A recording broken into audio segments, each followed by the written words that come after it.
বিসমিল্লাহির রহমানির রহিম। এখানে উপস্থিত আমাদের প্রিয় সাংবাদিক ভাই আজকে মাননীয় প্রধান উপদেষ্টা আমি ডক্টর মঈন খান এবং আমির খসরু মাহমুদ চৌধুরী সালাউদ্দিন সাহেব আমরা চারজন মাননীয় প্রধান উপদেষ্টার সাথে সাক্ষাৎ করতে এসেছিলাম। আমি আপনাদের কাছে একটু সময় চাচ্ছি। সালাউদ্দিন সাহেব পিছনে বসছে, সে আসতেছে। আচ্ছা,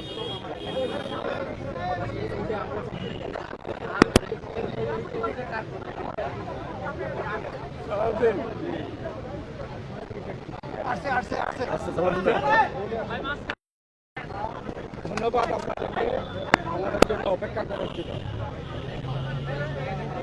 মাননীয় প্রধান উপদেষ্টা আমাদেরকে আমন্ত্রণ জানিয়েছিলেন তার সাথে সাক্ষাৎ করার জন্য।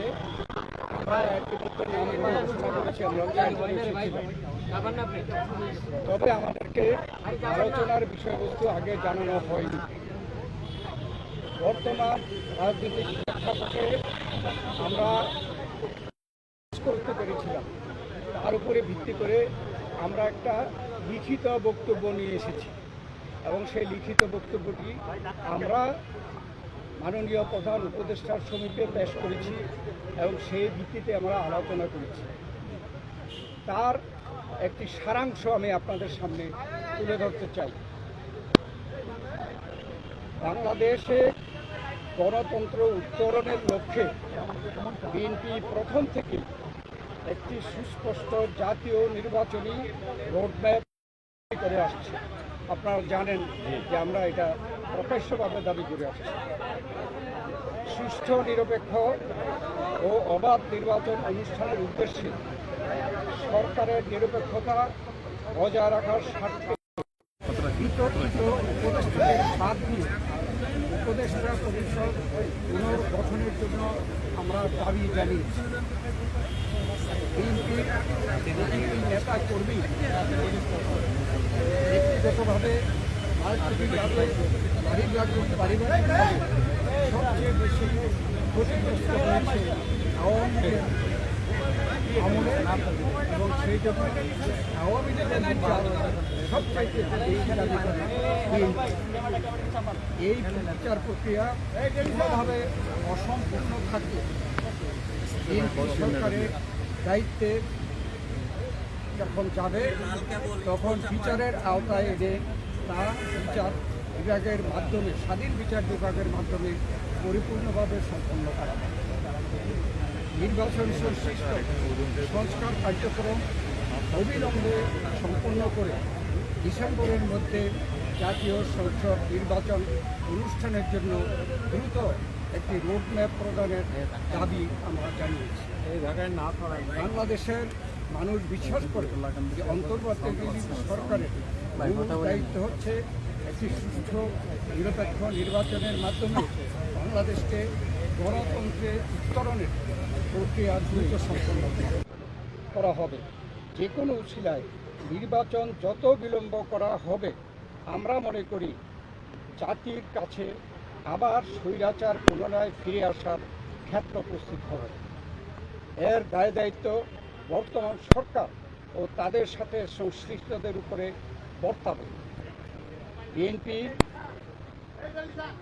সম্প্রতি যে নানা ধরনের গুজব আছে, সেই প্রেক্ষিতে আমরা বিএনপির পক্ষ থেকে বলেছি, বিএনপি কখনই প্রধান উপদেষ্টার পদত্যাগ চায়নি, বরঞ্চ প্রথম দিন থেকেই এই সরকারকে সর্বাত্মক সহযোগিতা করে আসছে। আমাদের যে আলোচনা তার এই সারাংশ ছিল এতটুকু। আপনাদের সকলকে ধন্যবাদ।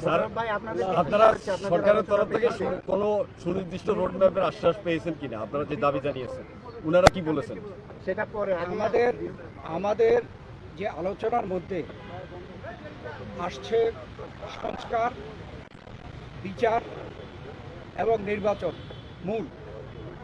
আমরা বলেছি একটার সাথে আরেকটার কোনো সম্পর্ক নাই, কেননা সংস্কার চলমান বিষয়, এটা চলতে থাকবে।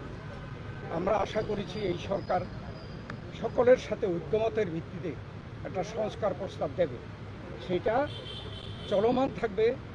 এবং আমরা যদি ভবিষ্যতে জনগণ আমাদেরকে ক্ষমতায় বসায়, আমরা সেই সংস্কার চলমানভাবে আমরা সংস্কার বাস্তবায়নের আমরা প্রচেষ্টা নেব। আর মামলাগুলোর ব্যাপারে বাংলাদেশ জাতীয়তাবাদী দলের আমাদের দেশনেত্রী বেগম খালেদা জিয়া, ভারপ্রাপ্ত চেয়ারম্যান তারেক রহমান থেকে শুরু করে আমরা এবং সেই তৃণমূল পর্যন্ত আমাদের নেতাকর্মীরা সবচেয়ে বিক্ষুব্ধ। আমরা এই স্বৈরাচারী ফ্যাসিস্ট সরকারের কর্তা ব্যক্তিদের এবং যারা দায়ী তাদের বিচার চাই।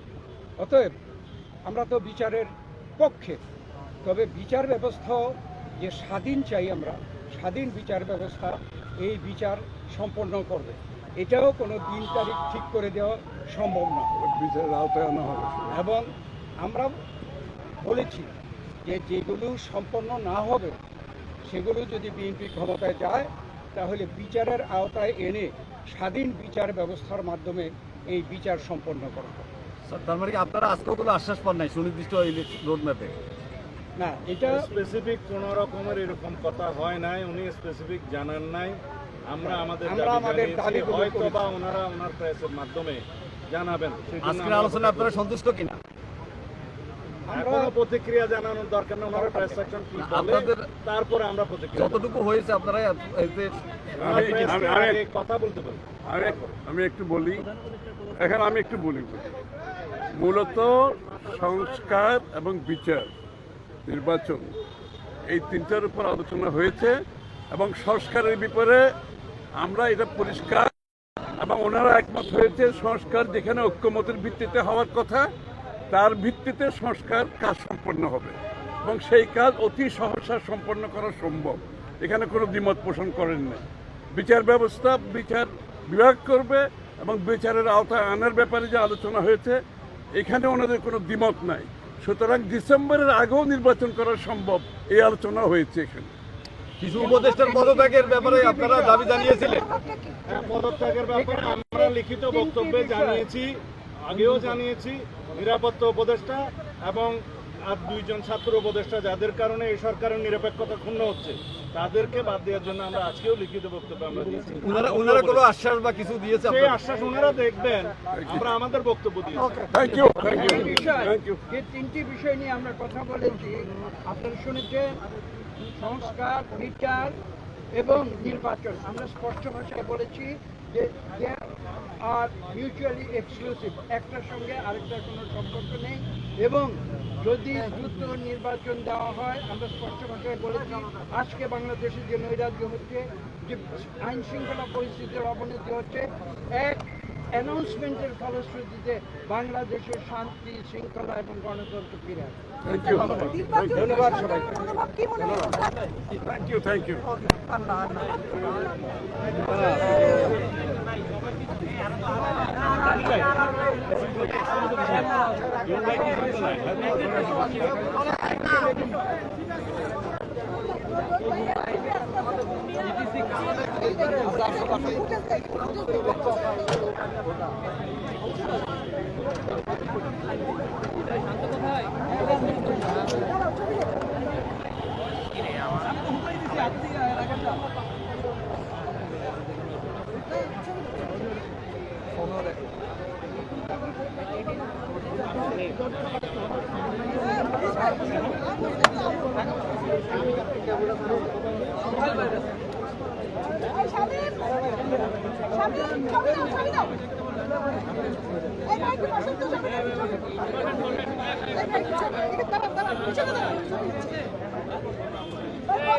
ছবি দিচ্ছে তো